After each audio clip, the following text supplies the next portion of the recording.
প্রত্যেককে জেল খাটিয়েছে, কাউকে 5 দিন, কাউকে 3 মাস, চন্দন দাসেদেরকে, রাজকুমারদেরকে কয়েক মাস। আমি নাম অনেকের বললাম, অনেকে বলতে পারলাম না, তো আমি অকৃতজ্ঞ নই। আমার কাছে সব নাম লেখা আছে। আমি আপনাদের ঋণ শোধ করব, আপনারা নিশ্চিন্ত থাকুন। আরেকটা কথা বলে গেলাম, আমার পার্টির কেন্দ্রীয় নেতারা যেটা ঠিক করবেন সেটাই হবে। আমার মতামত দেওয়ার থাকলে তাদের কাছেই দেব। 10 দিনের মধ্যে যে কোনো একটা সিট ছাড়তে হবে। আমি আপনাকে বলি, আমি ভবানীপুর এবং নন্দীগ্রাম দুটোই বলছি, আমি আমার কর্তব্য থেকে কিন্তু সরে যাব। আমি দুজনকেই বলছি, বাকিটা আমার হাতে নয়। আমার কেন্দ্রীয় নেতারা যে সিদ্ধান্ত নেবে, আমি খুব ডিসিপ্লিন ছোটবেলা থেকে, আমি খুব শৃঙ্খলা পরায়ণ মনে করি। নিজের বলা উচিত না, সবটা একা সিদ্ধান্ত নেওয়া যায় না, কিন্তু কোনো ত্রুটি হবে না। আরে ভাই, আপনারা আমার কথা 2009 5ই জানুয়ারি ফিরোজা বিবিকে জিতিয়েছিলেন। কাজ কে করেছে? কে কাজ করেছে? আরে বলেছি তো, হলদিয়া নন্দীগ্রাম জুড়ে দেব ব্রিজ করে। আরে বলেছি তো মহিষাদল তারাপাকিয়া নন্দীগ্রাম জুড়ে দেব। বলেছি তো গোকুলনগরে রেসিডেন্সিয়াল আধুনিক ইংলিশ মিডিয়াম স্কুল বানাবো। বলেছি তো সোনাচূড়াতে আইটিআইটা ফিরিয়ে এনে করে দেব। নন্দীগ্রাম একে যাতে 2বার ধান করতে পারে ব্যবস্থা করে দেব। 2 পারে, বড় আমন, নন্দীগ্রাম একে পারে না। আপনারা দেখুন না, এই হসপিটালটাকে এমন বানাবো যাতে রেফার না করতে হয়। আর পাইপগুলো এনেছিলাম জল খাওয়াবো বলে বাড়ি বাড়ি। এই মমতা পাইপ পাততে দেয়নি। আমি 6 মাসের মধ্যে জলের কানেকশন পাইপ সব পেতে আপনাদের জন্য জায়গা ভালো থাকবেন। 7ই জানুয়ারি ভুলিনি, ভুলবো না, আসবো। 7ই জানুয়ারি, 14ই মার্চ ভুলিনি, ভুলবো না, আসবো। 10ই নভেম্বর করপল্লী আসবো। জন্মাষ্টমীতে পাবেন, দোল পূর্ণিমায় পাবেন, মহাপ্রভুর রথযাত্রায় পাবেন, বিশ্বকর্মা পূজায় পাবেন, দুর্গা পূজায় পাবেন, কালী পূজায় পাবেন, জগদ্ধাত্রীতে পাবেন, রামনবমীতে পাবেন। আর এই পাশের গ্রামেই গেছিলাম গণেশ পুজোয়, আবার গণেশ পুজোতে আসবো। আর গুন্ডাদের, চোরেদেরটা আমার উপর ছেড়ে দেন, আইনি পথে যা করার করবে।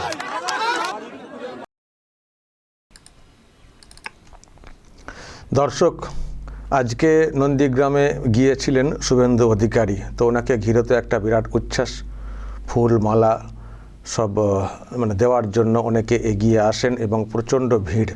আমি দেখছিলাম যে রাস্তা দিয়ে উনি যাচ্ছিলেন, সেখানেও সব ভিড়। আর উনি যেমন তেমনই আছেন, খুবই নর্মাল যেভাবে উনি মেশেন সবার সঙ্গে, সেটাই মিশেছেন। যদিও অনেকে বলছেন যে মুখ্যমন্ত্রী হওয়ার আগেই দেখে ফেললাম মুখ্যমন্ত্রীকে, কারণ এটা পরিষ্কার হয়ে গেছে যে উনি মুখ্যমন্ত্রী হতে চলেছেন। গতকালকেই আরামবাগ টিভি আপনাদেরকে মোটামুটি নিশ্চিত খবরে দিয়েছে যে শুভেন্দু অধিকারী মুখ্যমন্ত্রী হচ্ছেন। কিন্তু মুখ্যমন্ত্রী হন আর যাই হন, ওনার মধ্যে কোনো হেলদোল নেই। হেলদোল নেই বলতে ওই বিরাট অহং ব্যাপারটা সেটা কিন্তু নেই, থাকবেও না, এখনও হননি, হবেন, আশা করি থাকবেও না। তো মিশেছেন, কিন্তু নন্দীগ্রামের যে মানে অবদান ওনারও পলিটিক্যাল ক্যারিয়ারকে আরও বড় করার জন্যে, তো সেই বিষয়ে উনি কৃতজ্ঞতা জানিয়েছেন, ধন্যবাদ জানিয়েছেন। আর মানুষও যেন ওনাকে পেয়ে আবার নতুন করে ধন্য হচ্ছেন যে এখান থেকে মানে এখানের যে মুভমেন্ট, সেখান থেকে ওঠা কার্যত তিনি রাজ্যের ওই রকম মসনদে বসতে চলেছেন। ফলে এটা একটা বাড়তি আবেগ নন্দীগ্রামের মানুষের কাছে, সেটাও ঝরে পড়েছে। কিন্তু দর্শক, দুটো বিষয় হয়তো আপনারা লক্ষ্য করলেন। একটা কথা উনি কিন্তু বলেছেন, শুরুতে যেটা শুনলেন, আমি কিন্তু অকৃতজ্ঞ নই, সব কথা আমার মনে থাকে। কারা কোথায় জেল খেটেছেন কিছু নামটাম বললেন, তারপরে কারা সব নির্যাতনের শিকার হয়েছেন, সব কিন্তু আমার মনে আছে, সব কিন্তু আমার মনে আছে। এবং এটাও বলার চেষ্টা করেছেন বা বলেছেন যে যে রেজাল্ট এসছে, যা হয়েছে, যা হয়েছি, এর পেছনে অনেকের অবদান আছে। আমি কিন্তু অকৃতজ্ঞ নই, আমি কিন্তু সব মনে রাখি। আর উনি মনে রাখেনও, ওনার মেমোরি এত স্ট্রং। দেখুন, আমি যত ভিডিও করেছি আরামবাগ টিভিতে 21-এর পরে, বিশেষ করে দেখবেন প্রচুর ভিডিও শুভেন্দু অধিকারীকে কেন্দ্র করে। এটাকে নিয়ে আবার আমাকেও প্রশ্নের মুখে পড়তে হয়েছিল। বিজেপির কেউ বলতেন যে আপনি এত শুভেন্দু করেন কেন, আপনার এতে শুভেন্দুর খবর এত কেন, আপনি অন্যদের অতটা খবর করেন না। আমি বলেছিলাম, দেখুন, কে শুভেন্দু, কে অমক, কে তমক, এটা আমার কাছে কোনো ম্যাটার না। আমার কাছে ম্যাটার হচ্ছে পরিবর্তনের জন্য সামনের সারিতে কে লড়ছেন, কোন দল লড়ছে আর কোন নেতা লড়ছেন। যেহেতু বিজেপিকে বিরোধী দল হিসেবে দেখেছি, লড়াই করতে দেখেছি, ফলে আমার বিজেপির খবরগুলো আমার এতে জায়গা পেয়েছে। যদি বিজেপি না হয় অন্য কোনো দল হতো, লড়ার মতো জায়গায় থাকতো, সেই দল জায়গা পেত। তো সেই জন্য বিজেপির খবর হয়েছে। ওই বিজেপির খবর নিয়ে অনেকে বলতেন অন্য দলের লোকেরা আবার, যে কেন বিজেপি। আরে বিজেপি ছাড়া তো দেখতে পাচ্ছি না সামনের সারিতে লড়ার। এই তো বিজেপি তো পরিবর্তন আনলো, তার মানে আমাদের লাইন তো খারাপ, মানে ভুল ছিল না, আমাদের লাইন তো ঠিকই ছিল। তো দেখুন, সরকারে এসে কে কী করবে না করবেন অন্য বিষয়, কিন্তু পরিবর্তন করার জন্য যে দলটাকে আমরা বাছাই করেছিলাম যে এই দলটা পারে, সেটা প্রমাণ হয়েছে। তো সেই জন্য বিজেপির খবর হতো। আর বিজেপির মধ্যেও যারা বলতেন যে শুভেন্দু কেন করছেন, এটাও প্রমাণ হলো তো যে শুভেন্দু অধিকারী পারেন। মুখ্যমন্ত্রীকে দুবার হারালেন, একবার নন্দীগ্রাম আর এবার ভবানীপুরে। তার মানে পারেন। তার আমাদের লাইন ভুল ছিল না, আমাদের সিদ্ধান্ত ভুল ছিল না, আমাদের চয়েস ভুল ছিল না, আমাদের ভিশন ভুল ছিল না, যে যাকে প্রজেক্ট করছি তিনি পারেন ফাইট দিতে, তিনি সাফল্য আনতে পারেন। তো সেই জন্য শুভেন্দুর খবর দেখবেন লাগাতার করে গেছি, প্রায় দিনই শুভেন্দুর খবর একটা থাকতোই। আমি সারাদিন যা খবর করি শুভেন্দুর খবর থাকতোই, কারণ কতগুলো ব্যাপার ছিল, তা সব কথা বলাটাও ঠিক না, তবুও বলে দিই এখন পরিবর্তন হয়ে গেছে। সবসময় আমার কি উদ্দেশ্য ছিল বলুন তো? আমার উদ্দেশ্য ছিল একটা জনমত তৈরি করা, পরিবর্তনমুখী। তো পরিবর্তনমুখী করতে গেলে একটা দল ধরতে হবে যে টিমটা ভালো খেলতে পারছে, সেখানে ছিল বিজেপি। তার দিকে ঠেলার চেষ্টা করেছি নানানভাবে। আর শুধু দল না, একজন ক্যাপ্টেন প্রয়োজন আছে, একটা মুখের প্রয়োজন আছে, একজন নেতার প্রয়োজন আছে। তাকে ফেস করলে তাহলে তার প্রতি মানুষের ভরসা বাড়বে। মানুষ এমনি মানে র্যান্ডামলি না হয় না, একটা দিক দেখতে চান মানুষ, যে কাকে ভরসা করবে। একটা লিডারশিপের প্রয়োজন হয়। তো যদি একজনকে প্রজেক্ট করা যায়, তার কাজকর্মগুলো যদি তুলে ধরা যায়, যেটার মাধ্যমে একটা বিশ্বাসযোগ্যতা আসতে পারে, তো সেই লোককে প্রজেক্ট করাটা উচিত। তো শুভেন্দুর যা লড়াই, এবং সত্যিই লড়াইটা যেটা করেছেন, ওনাকে জব্দ করার যা সব চেষ্টা হয়েছিল, তো এবং পরিবর্তন যখন আটকে গেল 21-এ, অনেকে তো দোলাচল করছিলেন, এদিক সেদিক করছিলেন, দলে থেকেও অনেকে আবার যোগাযোগ রেখে চলতেন। কিন্তু শুভেন্দু অধিকারী লড়াই করে গেছেন, অনেক শিকার হতে হয়েছে, অনেক কেস খেতে হয়েছে, পরিবারকে ভুগতে হয়েছে। অনেকে বলতেন যে শুভেন্দু অধিকারী সব থেকে বেশি ক্ষতিগ্রস্ত হয়ে গেলেন। সত্যি কিন্তু পরিস্থিতি তাই হয়ে গেছিলো। তো উনি দল পরিবর্তন করে এসে, দল যখন পরিবর্তন করেনি, তখন ওনাদের পরিবার কীরকম অবস্থায় ছিল, কত মন্ত্রিত্ব, কত কী পদ, সবকে ছুঁড়ে ফেলে উনি এসেছিলেন। সব থেকে বেশি ক্ষতিগ্রস্ত তো উনি তো হয়েছিলেন তো বটেই। ওনাকে তো কেস দেওয়া হয়েছিল, কিন্তু সেই সঙ্গে ওনার বয়স্ক বাবা মাকে কীরকম হেনস্থা করা হচ্ছিল বলুন তো? বাড়ির সামনে ডিজে বাজিয়ে, লাউডলি মাইক বাজিয়ে, কীরকম পরিস্থিতি নিশ্চয়ই মনে আছে আপনাদের পুরনো সে ভিডিওগুলো মনে করলে। আমরা এই সব নিয়ে লাগাতার বলে গেছি। কিন্তু আজকের দিনে দাঁড়িয়ে মনে হচ্ছে যে ফাইটটা উনি করেছেন মাথা নত না করে, তার রেজাল্ট উনি পেয়েছেন। উনি ওই দলে থাকলে কি আর হতেন, একজন মন্ত্রী থাকতেন, অভিষেকের আন্ডারে কাজ করতে হতো, যেটা উনি একেবারে মেনে নিতে পারছিলেন না। আজকে মুখ্যমন্ত্রী হতে চলেছেন, ফলে কষ্ট করলে যে কেষ্ট মেলে সেটাও একটা বড় ব্যাপার। তবে ওনারা যে পাওয়ার জন্য ওনাদের পরিবার, আমি যা গিয়ে দেখে এসেছি, আমাদের ওই ইনকাম বিরাট লাগবে এরকম ব্যাপার না, ওনার মধ্যে একটা জেদ ছিল যে প্রাক্তন করে ছাড়বো। তো সেই জেদটা থাকাতে, এবং ওটা পরিবারের সাপোর্টও ছিল। ওনার বাবার, বয়স্ক বাবা, উনি শুনেছেন, আমি তো একটা ইন্টারভিউ করেছিলাম, উনি বলেছিলেন যে আমি একটা করে গামছা নিয়ে যাচ্ছি, নতুন করে গামছা নিয়ে প্রচারে, অনেকগুলো প্রচার করেছেন। ফলে পরিবারের সাপোর্ট ছিল, ওনার জেদ ছিল, পেরেছেন, সফল হয়েছেন। এইরকম লিডার দেখলে তার খবর আরামবাগ টিভিতে হবে না তো কার খবর আরামবাগ টিভিতে হবে? আমি তো বলেছিলাম, যারা বলছেন শুভেন্দুর খবর কেন হতো, শুভেন্দুর খবর কেন হতো, শুভেন্দুর মতো লড়াইটা লড়ুন না, দেখুন না আরামবাগ টিভি খবর করে কি করে না, করুন না, শুধু পেছন থেকে টানলে হবে? লোকটা লড়াই করেছেন, তো সেই খবর দর্শক হতো। এখন তো এরকম পর্যায়ে উনি এসছেন, কিন্তু এলেও যে পর্যায়ে উনি যান না কেন, উনি খুব মনে রাখেন অকৃতজ্ঞ যে ব্যাপারটা বলেছেন। দেখবেন এখন দেখি অনেকে বলছেন, আমারই পরিচিত অনেকে, যে দেখো শুভেন্দু অধিকারীকে হোয়াটসঅ্যাপ করলাম, কোনো সাড়া দিলেন না, ভুলে গেলেন নাকি, এই হয় পাওয়ার এলে। আমি বলছি দাঁড়ান না, মানুষটি এখন একটা রেজাল্ট এসছে, সেখানে রেজাল্ট নিয়ে তো এত কিছু আছে, নানান সব দিকে ব্যাপার আছে। আর যখন বুঝছেন যে উনি মুখ্যমন্ত্রী হতে চলেছেন, তারপরে বুঝতে পারছেন ওনার সার্কেলটা কত বড় হচ্ছে। এবার ওনার আরও অনেক গুরুত্বপূর্ণ জায়গা আছে, ফোনাফোনির জায়গা আছে, সেইগুলো তো ওনাকে আগে অ্যাটেন্ড করতে হবে। তো এখন এই কদিন একটু ঝামেলা থাকবে। তবে হ্যাঁ, দায়িত্ব অনেক বাড়ছে, যেহেতু মুখ্যমন্ত্রী হচ্ছেন, সুতরাং যতটা সহজে অ্যাভেলেবেল আপনারা ভাবতেন, পেতেন, সব কিছু তো আশাই বা কেন করবেন? একজন মুখ্যমন্ত্রী হতে চলেছেন, সবসময় আপনারা ফোন ধরবেন, সবসময় আপনারা হোয়াটসঅ্যাপ সিনি বা করবেন, বা সবসময় রিয়াকশান দেবেন? এত এরকম ভাবেন কেন?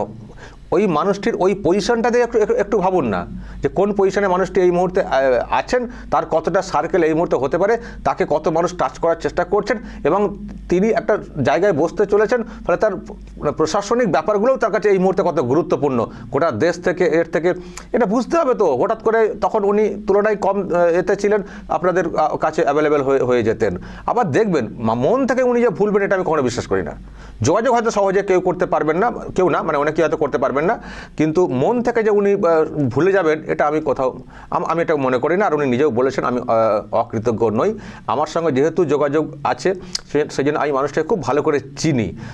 তো এটা যেটা ভাবছেন না যে ভুলে যাবেন অমক তমক, এটা ব্যাপার না। তো যাই হোক, ভোলাভুলির থেকেও রাজ্যটা যে জন্য, মানে রাজ্যের পরিবর্তনটা যে জন্য দরকার, সেটার দিকটাই আমরা নজর রাখি না। কে কার সঙ্গে পার্সোনাল যোগাযোগের কি আছে, আমাদের কি স্বার্থ আছে বলুন তো? যারা, আমি জানি না, কেউ স্বার্থ নিয়ে যোগাযোগ করার চেষ্টা করলে সেটা অন্য বিষয়। আমার অ্যাটলিস্ট বলতে পারি, আমার তো কোনো স্বার্থ নেই। সারা যেমন নিঃস্বার্থে কাজ করে এসেছি, এত বড় পরিবর্তন, এত কিছু হলো, কেউ একটা কেউ বলতে পারবেন না যে 1 টাকার বিনিময়ে কারো হয়ে প্রচার করে দিয়েছে। 1 টাকার বিনিময়ে এত বড় গেলে তো ভোট পর্ব, অনেক ক্ষেত্রে হয়তো বিজ্ঞাপনও দেওয়া হয়েছে, আরামবাগ টিভি কোনো বিজ্ঞাপনও নেয়নি। সুতরাং আমাদের তো এরকম কিছু নেই। আমরা কী জন্য পরিবর্তন চেয়েছিলাম? আমরা এই অপশাসন থেকে মুক্ত হওয়ার জন্য, এই জন্য। ফলে এরকমভাবে সিদ্ধান্ত এলে চলবে না। মানুষটি আজকে নন্দীগ্রামে গেছেন, এইসব বলে এসছেন, তো উনি বলেছেন সব কথা মনে রাখি, যারা গুন্ডা এইসব করেছেন তাদের কিন্তু বিচারটা হবে, সেটার দিকে আমরা অবশ্যই তাকিয়ে থাকবো। বরং সেটা যদি না হয়, নক করবো যে কেন এদের বিচারটা হলো না। অনেক কষ্ট করে পরিবর্তন আনা হয়েছে, অনেক স্বপ্ন নিয়ে পরিবর্তন আনা হয়েছে, অনেক অত্যাচার সহ্য করেছি, কিন্তু যারা অত্যাচার করেছে তাদের কিন্তু শাস্তি চাই। এটা যদি না হয়, আমরাও নিশ্চয়ই নক করব, তখন হয়তো আমরা নিশ্চয়ই যোগাযোগ করব। অহেতুক যোগাযোগ কেনই বা করতে যাবো বলুন তো? কাজটা করতে দিন না ওনাকে ওনার মতো করে। তো যাই হোক, এ হচ্ছে ব্যাপার। কিন্তু আরেকটা কথা আমি বলে শেষ করবো। আরেকটা কী বুঝলেন বলুন তো? আমি যেটুকু বুঝছি, উনি নন্দীগ্রাম থেকে সরছেন বলতে 2টো জায়গায় ওনাকে এমএলএ হতে হয়েছে, ভবানীপুর আর নন্দীগ্রাম। তো মানে 2টো জায়গায় হয়ে গেছেন। তো আমি আগে একবার আভাস দিয়েছিলাম যে 2 জায়গায় এমএলএ হলেও উনি কিন্তু ভবানীপুরেই থাকবেন, কারণ ওই যে ওনাকে একেবারে মানে ঢাকি সমেত বিসর্জনের বিষয় উৎখাত তো হবেই পলিটিক্যালি ভোটের নিরিখে। তারপর ওখানে যেসব চলছে, উনি বলেও এসেছিলেন ওখানে যে যারা এখানে যে সিন্ডিকেট রাজ, সব আমি এখানে থেকে মুক্ত করব, আমার এখানে এমএলএ কার্যালয় হবে, উনি বলে এসছেন। আর আমি আগে আভাসটা দিয়েছিলাম কিন্তু, যে উনি 2টো জায়গায় এমএলএ হলে উনি কিন্তু ভবানীপুরে থাকবেন। আজকে ওনার যা কথাগুলো আপনারা শুনলেন, তাতে কী মনে হলো?